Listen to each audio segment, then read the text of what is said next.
Olá, seja muito bem-vindo, muito bem-vinda ao nosso curso de atualização em língua portuguesa e redação aplicada ao contexto do Ministério Público. Nos últimos vídeos, a gente viu vários aspectos importantes relacionados à construção do texto. A gente já falou sobre princípios muito importantes, né? A gente falou já sobre coesão, sobre coerência, e no último encontro a gente falou sobre, no último vídeo, né? A gente falou sobre objetividade. E aí, em objetividade, eu mostrei para vocês que a objetividade envolve três aspectos, não é? E esses três aspectos, eles precisam ser observados. Eu parei no tópico de elaboração de parágrafo. Então, para que a gente comece aqui a falar sobre o mesmo aspecto, é importante que você tenha em mente o seguinte: quando a gente pensa em elaborar um parágrafo, a gente tem de considerar dois aspectos. Quando a gente vai, então, elaborar um parágrafo, a gente tem de pensar em dois aspectos. E essas duas informações que eu vou trazer aqui para você, esses dois pressupostos, vão servir tanto para o parágrafo narrativo, quanto para o parágrafo argumentativo. Por que a gente tem de saber sobre a elaboração do parágrafo narrativo e por que a gente tem de saber sobre o parágrafo argumentativo? O parágrafo narrativo a gente elabora, não é, quando a gente faz um relatório. E várias petições, vários textos que são elaborados pelo Ministério Público são elaborados mediante um relatório, não é? Então, eu começo com um relatório e depois tenho a parte argumentativa, a parte em que se debate, a parte em que há um posicionamento sobre determinado aspecto.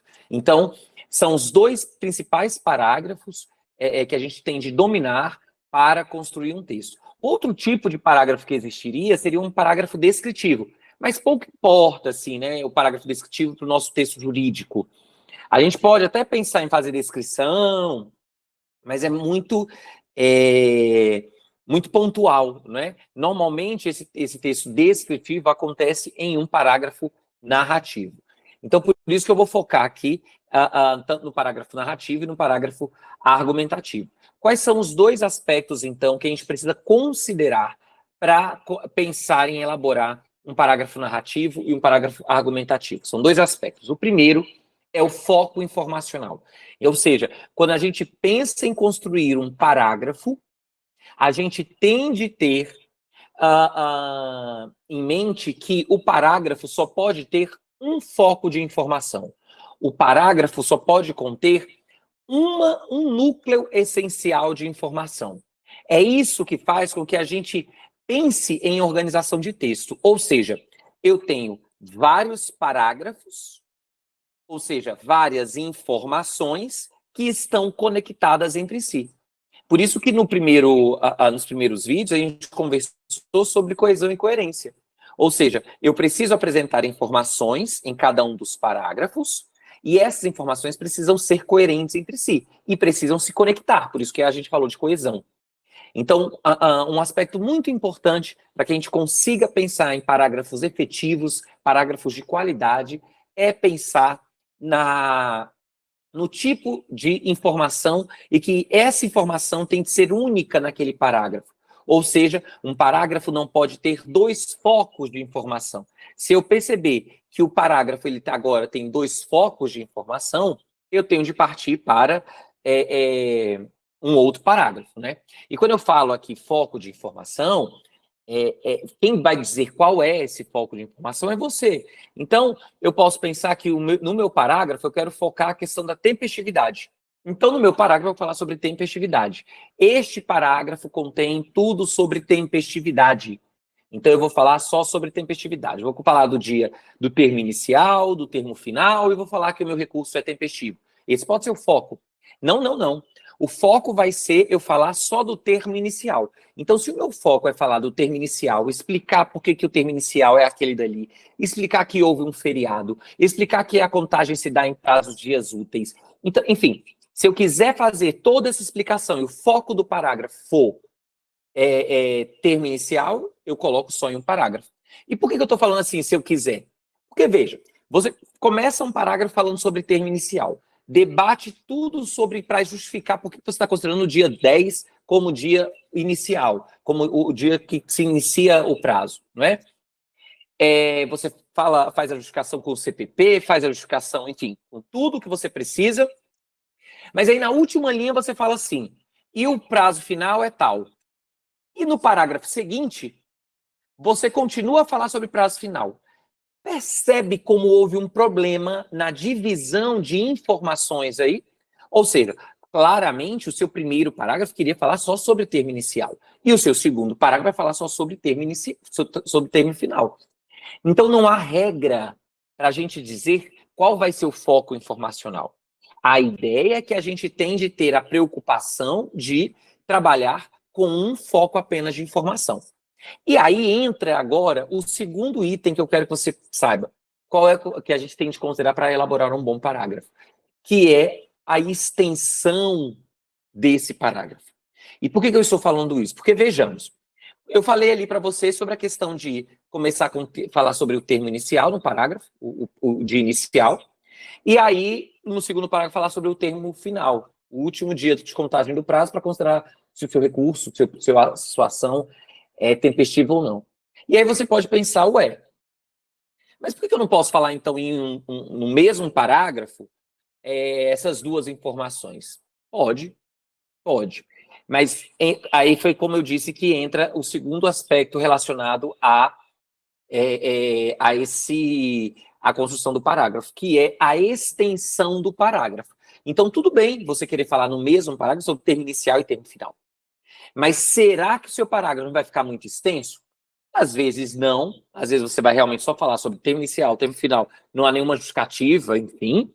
Ou às vezes você vai precisar fazer muitas justificações. Se você apresenta muitas justificações, a tendência é que você vai construindo vários períodos, e assim seu parágrafo ficando extenso. Então, a gente vai pensar em foco de informação, mas vai pensar também na extensão. E aí, você deve estar se perguntando, qual é essa extensão? O que é uma extensão ideal? É claro que a gente não consegue colocar aqui numa caixinha fechada. Não dá para a gente pegar e falar assim, meu Deus, é só isso aqui, só essa informação. Mas uma média boa para você considerar é que cada parágrafo tem de ter ali entre 2 a 4 períodos. Entre 2 a 4 períodos. Lá nos primeiros vídeos eu já falei para você o que é período, né? Lembra? Letra maiúscula, ponto final. Letra maiúscula, ponto final. Então você já sabe o que é período.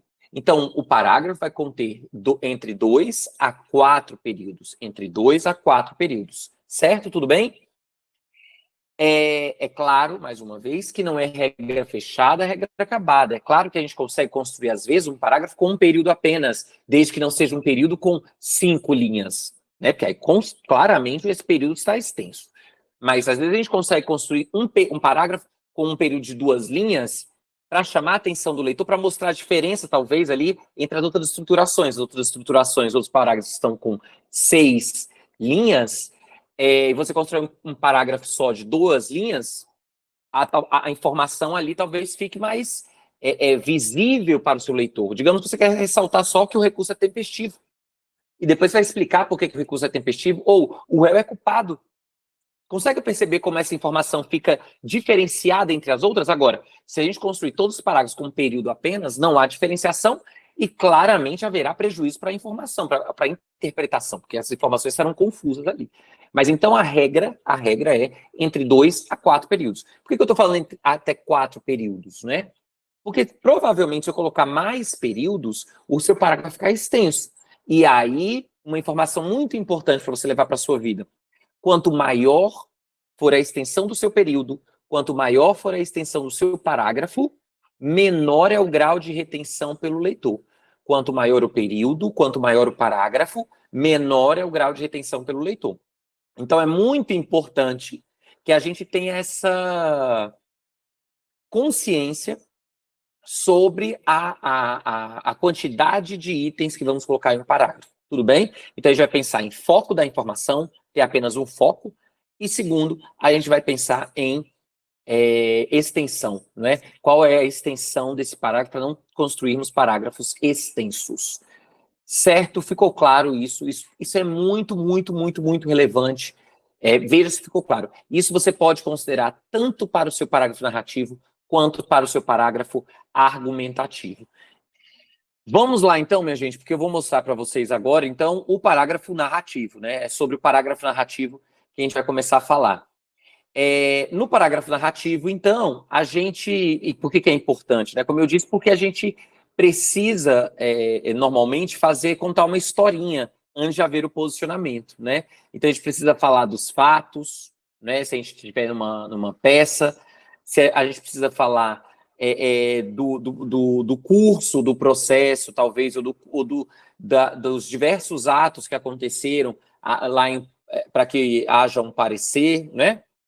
Então, invariavelmente, no texto jurídico, a gente precisa dominar a elaboração do parágrafo narrativo. Daí, um aspecto muito importante, são dois aspectos que eu quero ressaltar ali para vocês. O primeiro aspecto é o seguinte: o parágrafo narrativo, ele precisa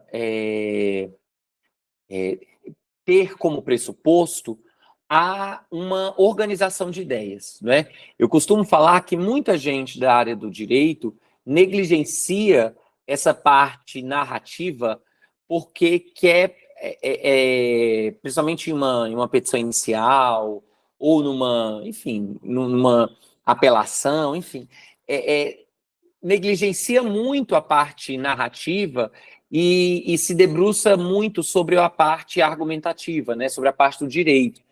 E como vocês bem sabem, o magistrado pode decidir sem considerar o direito em si, a questão de direito. Ele não pode decidir sem considerar a questão dos fatos, né? Sobre os fatos é o elemento em que realmente o magistrado, né, vai ter de se vincular. Então, quanto melhor você conseguir apresentar esses fatos, melhor também para você.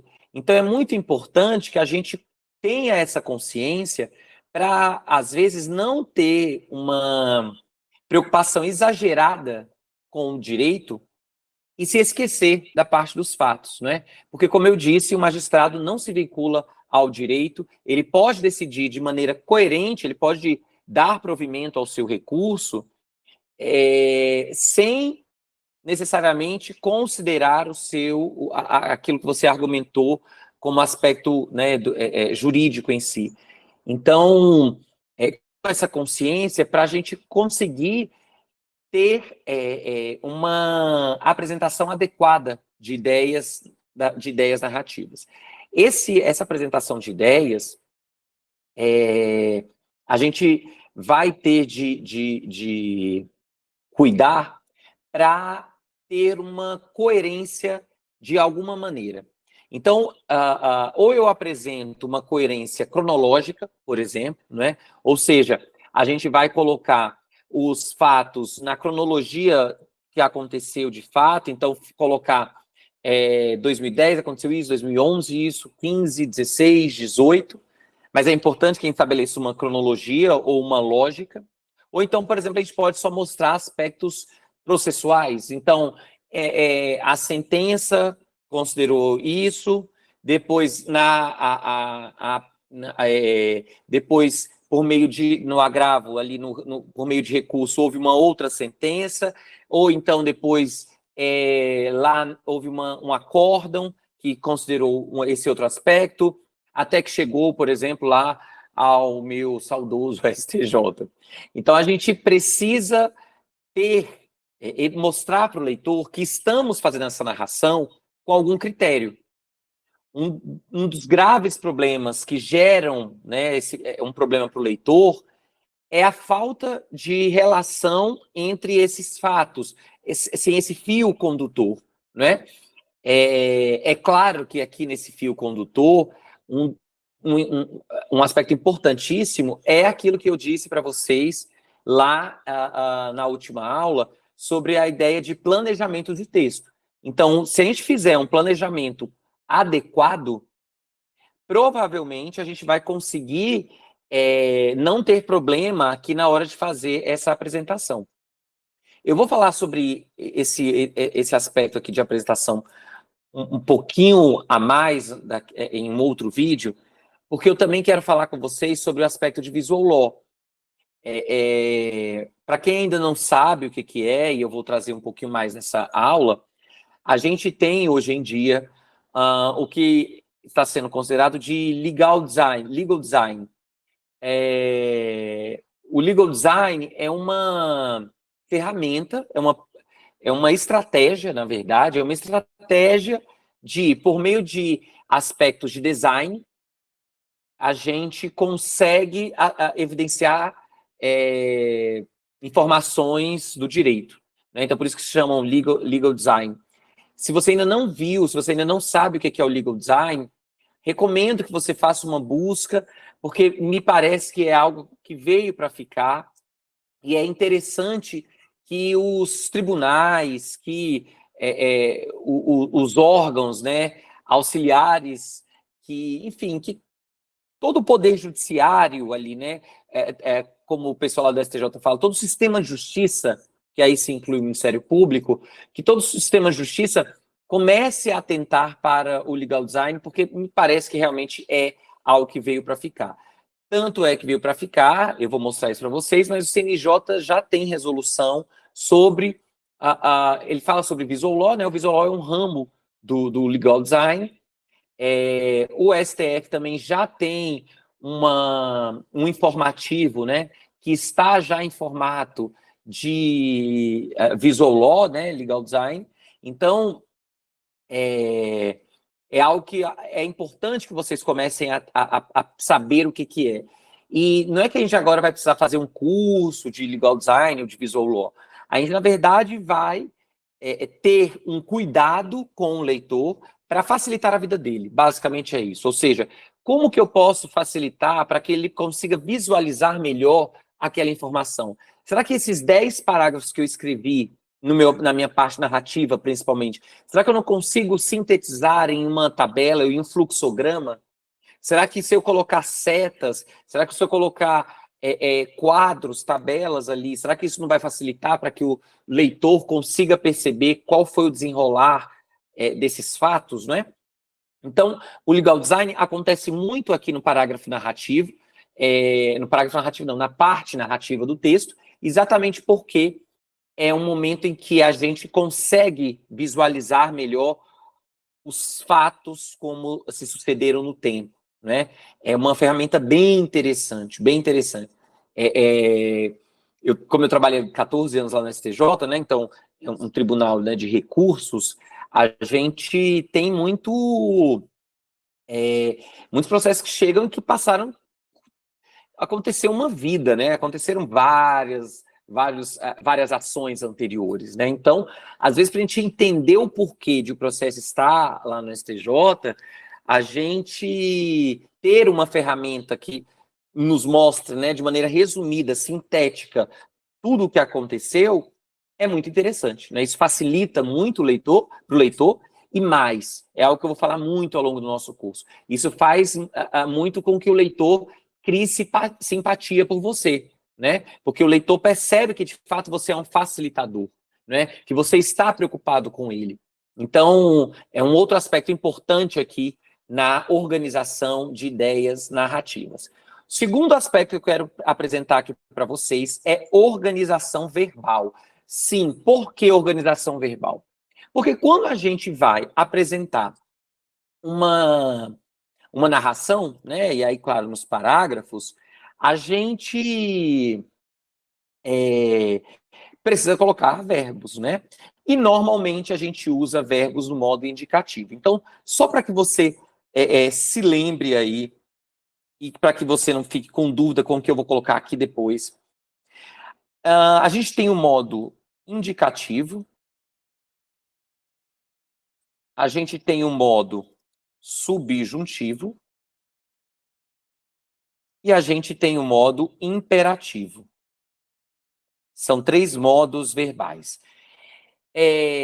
Lá no site Conjugação, que eu falei para você lá no nosso primeiro vídeo, no site Conjugação a gente tem, claro, né, todos esses modos. Então, às vezes, você não se lembra disso, né, não está ambientado com isso que eu estou falando, para o vídeo, abre o site Conjugação, dá uma olhada, digita qualquer verbo aí, um verbo que você usa muito, afirmar, ajuizar, coloca aí verbos que você usa muito, interpor, enfim, e vê a conjugação dele. Olha como é que é o modo indicativo, modo subjuntivo, modo imperativo, só para você relembrar esses aspectos que você viu lá no seu ensino fundamental, no seu ensino médio, né? Então, ó, a gente tem o modo indicativo, modo subjuntivo e modo imperativo. O indicativo é aquele que vai sinalizar certeza da ação, né? Ou pelo menos uma grande expectativa de concretização dessa ação. O modo subjuntivo, ele vai indicar dúvida. O modo subjuntivo indica dúvida. Então, é uma conjectura. O modo subjuntivo é isso, uma conjectura. E o modo imperativo vai indicar ordem. O modo imperativo indica ordem, né? No texto jurídico, a gente tem muitos elementos no imperativo, né? Vejam-se os precedentes, intimem-se as testemunhas, publique-se, confiram-se os julgados, enfim. Então, tudo isso é modo imperativo, né? Não é só ordem, mas também uma sugestão, né? Não só a ordem ou como uma sugestão. Ok? Pensando lá no parágrafo narrativo, o que a gente mais tem aqui é o modo indicativo. O que a gente mais tem é o modo indicativo. Então, eu tenho aqui o indicativo do presente, do pretérito e no futuro, né? Eu tenho o indicativo presente, por exemplo, aí eu estudo. Eu tenho 3 pretéritos: pretérito perfeito, pretérito mais que perfeito e pretérito imperfeito. E eu tenho o futuro do presente e futuro do pretérito. Aí o que acontece? O que acontece? Quero explicar para você rapidinho sobre esse modo indicativo, para que você entenda o que é esse modo indicativo e por quê, como que a gente vai usar esses verbos, né? Toda essa estrutura verbal. Então, olha aqui. O modo indicativo, eu tenho aqui o presente. O presente, então, está bem aqui no tempo zero, que é uma linha do tempo que eu estou fazendo para você, uma linha do tempo, para que a gente entenda, né, todos esses pretéritos e entenda também os futuros, tá? O pretérito, então, perdão, o presente, então, está no tempo zero. O presente, ele vai indicar 4 itens, tá? 4 informações importantes aí para que você, 4 formas de utilizar o presente. Primeira forma de utilizar o presente é porque o presente, ele tem, ele pode indicar uma regra. Veja que o Código de Processo Penal, o Código de Processo Civil, o Código Penal, em regra, ele está construído com verbos no presente. Cabe ao Ministério, cabe presente, cabe ao Ministério Público, é competência, é proibido. Então, normalmente as regras estão no verbo no presente. Por quê? Porque ele tem essa característica de indicar algo contínuo, né? É algo que é estável, algo que é estável. Então, primeiro uso do presente é esse para indicar regra. Segundo uso do presente é para indicar uma ação que acontece de modo reiterado. Por exemplo, eu ministro cursos há 15 anos. Ministro presente, e é uma ação repetida. Ministro curso há 15 anos. Dou aula há 15 anos. Tudo bem? Eu faço parte do Ministério Público há 25 anos. Faço parte. Tudo bem? Isso é você dizendo, né? Que faz parte do Ministério Público. Terceiro uso do presente é quando a gente tem uma indicação de uma ação pontual, uma ação realmente agora, está acontecendo aqui agora, ó, nesse momento. Então, eu estou gravando uma aula para vocês, estou aqui, eu estou aqui. É uma ação pontual, tudo bem? E o quarto uso do presente é aquele que indica uma ação no futuro. Como assim? Amanhã eu converso com você. Eita, recebi uma informação dessa, hein? Amanhã eu converso com você. Quem é filho e já recebeu uma informação dessa da mãe, hein? Amanhã, quando a gente chegar em casa, eu converso com você. Eita, menino. Eu converso com você. Ou seja, é uma ação que vai acontecer no futuro, mas o verbo está no presente, né? Pronto, 4 usos aí do verbo no presente. Antes do presente, eu tenho aqui, ó, o pretérito perfeito. Antes do presente, eu tenho o pretérito perfeito. Tudo bem? O que, que é o pretérito perfeito? O que, que é o pretérito perfeito? Pretérito perfeito é uma ação concluída no passado. Pretérito perfeito, ação concluída no passado. Pretérito perfeito, ação concluída no passado. E o que, que é, por exemplo, então eu ajuizei, tratei, falei, conversei, falou, organizou, pediu, solicitou, ação concluída no passado. Aí eu tenho aqui o pretérito mais que perfeito, pretérito mais que perfeito. O pretérito mais que perfeito, pretérito mais que perfeito, é então o passado do passado. O pretérito mais que perfeito é o passado do passado. Esse pretérito mais que perfeito, ele é construído de duas formas. Ele pode ser mostrado em um texto de duas formas. Ou com a desinência ra, ou com a forma tinha, ou havia, mais o particípio do verbo.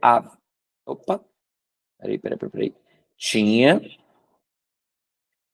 ou havia, mais o particípio, mais particípio.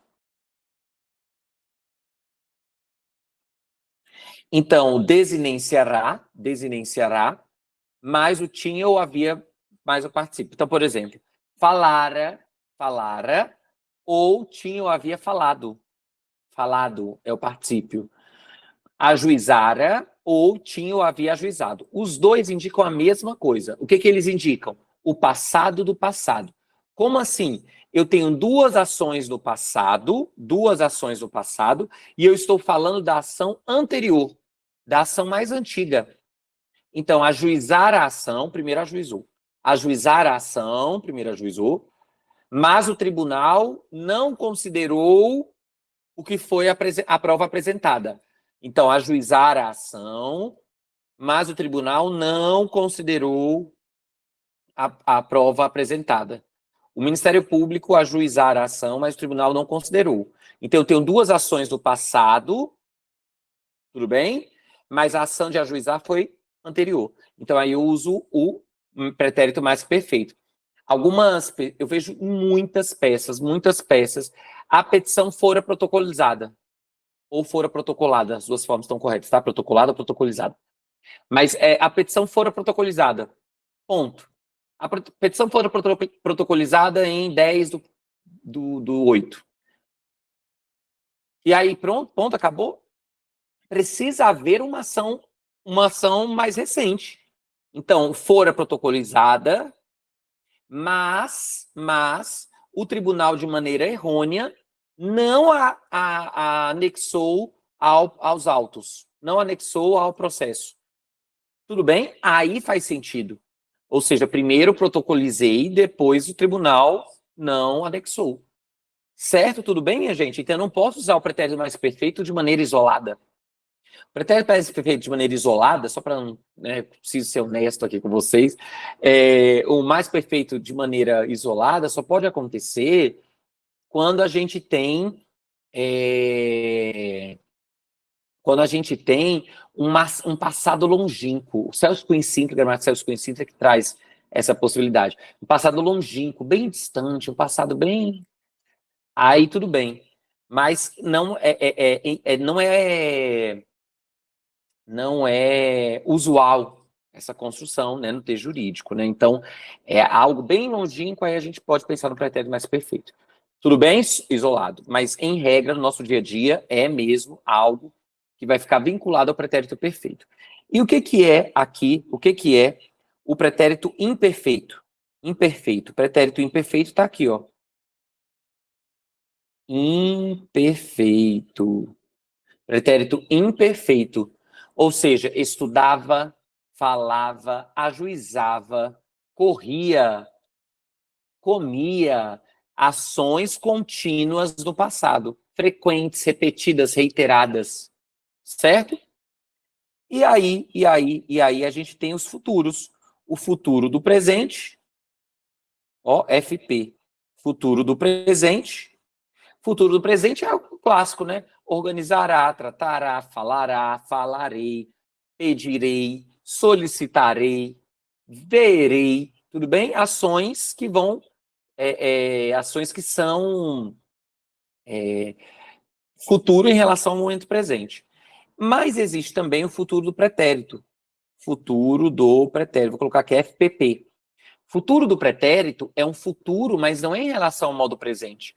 É um futuro, modo não, né? É o tempo presente. Futuro em relação ao tempo pretérito. Por isso que é futuro do pretérito. É o futuro em relação ao pretérito. Como assim? Que eu sei que você está fazendo essa cara. Oxente, que história é essa? Que loucura. Meu Deus, nunca soube disso. Futuro do pretérito, então, é o futuro em relação a uma ação do pretérito.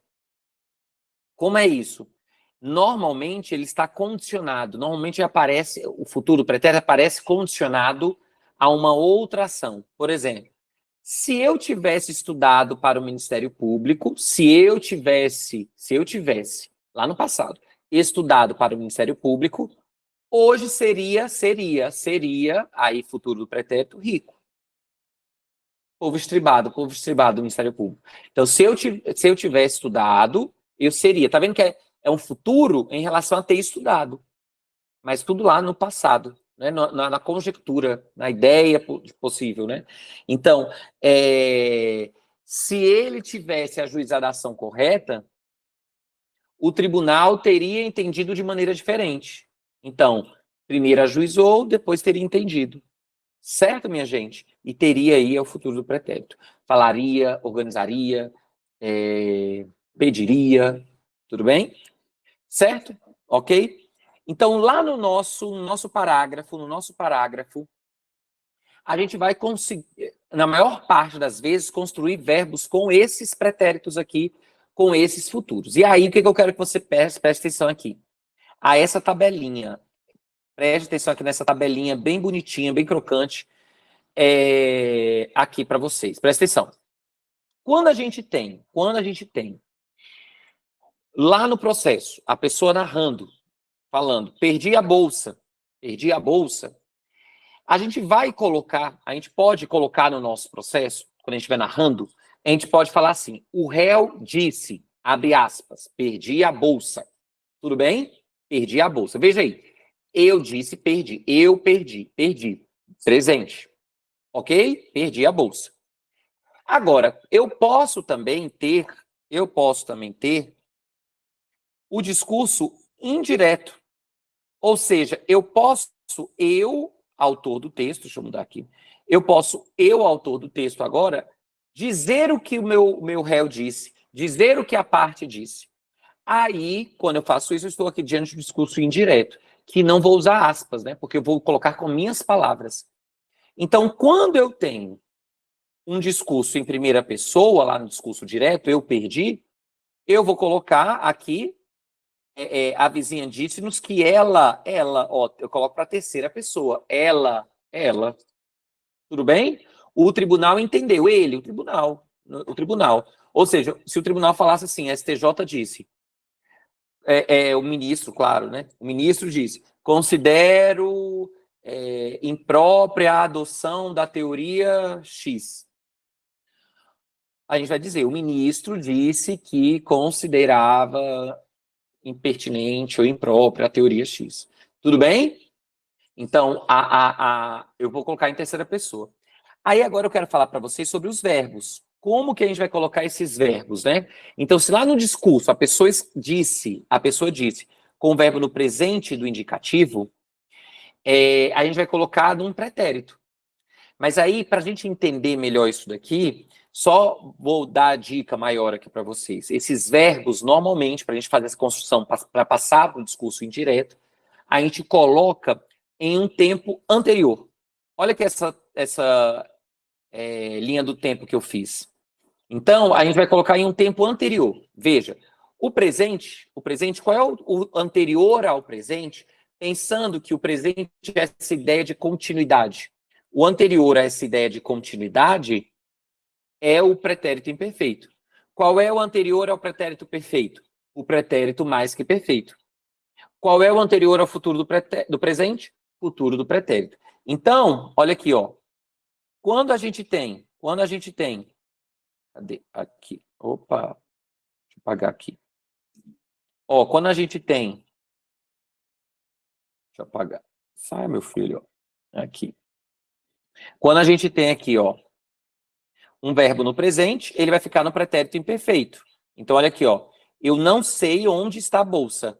Então, a vizinha disse que ela, né, não sabia. Sabia. Sei, presente. Sabia, pretérito imperfeito. O réu disse, abre aspas, eu não vendo drogas. Então, quando a gente for passar lá, o réu disse que não vendia, pretérito imperfeito. Tudo bem? Se o discurso está no pretérito perfeito, eu não almocei, não almocei.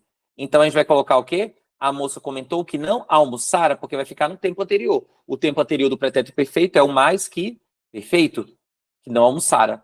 O verbo no imperativo, aí agora a gente muda um pouquinho. Quando eu tenho um verbo no imperativo, que é a ordem, né, já vai fugir daquele quadro lá. Que eu não coloquei um exemplo para vocês. Não coloquei. Não coloquei aqui um verbo. Antes de falar do imperativo, deixa eu colocar aqui falar para vocês sobre o futuro do presente. Então, ó, eu não não participarei do evento. Eu não participarei do evento. O Anderson disse que não participaria do evento. Que não participaria. Tudo bem? Que não participaria. Futuro do pretérito. Aí aqui, quando eu tenho... Então, já que a gente já falou sobre todos do modo indicativo, né? Falando sobre todo o modo indicativo, um modo que a gente vai usar muito no texto jurídico é o verbo no imperativo. Chegue cedo, a gente vai colocar no pretérito imperfeito subjuntivo. Como é que é esse verbo? Não se desespera, não. Esse verbo aqui, esse pretérito imperfeito subjuntivo, é sempre quando tem a desinência SSE. Tá bom? A desinência SSE é o pretérito imperfeito do subjuntivo. Então, chegue cedo. A mãe pediu que chegasse cedo. Aí, pronomes demonstrativos. Este é um grande dia. Afirmou que aquele era um grande dia. Mais próximo a mim, este é um grande dia. Para o mais distante, aquele. Tudo bem? Pronto. Pronto, jovem. Pronto. Muito bem, muito bem. Então, agora, ó, a gente já está com um vídeo um pouquinho extenso. Eu vou parar aqui e a gente vai agora para a organização do parágrafo argumentativo, tá? Então, até já, minha gente.